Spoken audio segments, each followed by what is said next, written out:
ঐতিহাসিক হাজারদুয়ারি প্যালেসের মাঠে পালিত হল আন্তর্জাতিক যোগ দিবস। হাজারদুয়ারি প্যালেস ও ইমামবাড়ার মাঠের মাঝে চলল যোগ দিবস উদযাপন। ভারতীয় পুরাতত্ত্ব বিভাগের উদ্যোগে হাজারদুয়ারি প্রাসাদের সামনে মাঠে যোগাসন করলেন মন্ত্রী গৌরীশঙ্কর ঘোষ। সেখানেই সরাসরি দেখানো হয় যোগ দিবসে প্রধানমন্ত্রী নরেন্দ্র মোদীর ভাষণ। गुरुदेव रवींद्रनाथ ठाकुर का मानना था कि मनुष्य की पहचान अलग अलग रहने में। যোগের গুরুত্ব নিয়ে সরব হলেন রাজ্যের জনশিক্ষা প্রসার ও গ্রন্থাগার দপ্তরের মন্ত্রী গৌরীশঙ্কর ঘোষ।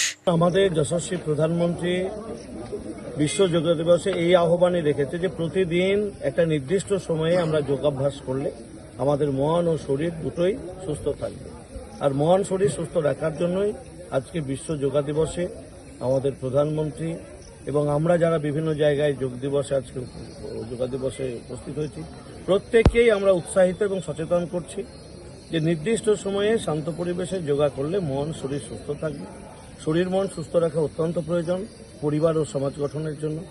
তাই আমরা অবশ্যই এতদিন যে সরকার ছিল তারা এগুলো নিয়ে ভাবেননি, তো আমরা এবার নতুন সরকার এসেছেন, নতুন সরকারের চিন্তাভাবনা, নতুন চিন্তাভাবনা তাদেরও রয়েছে। Bureau report, imagine community media.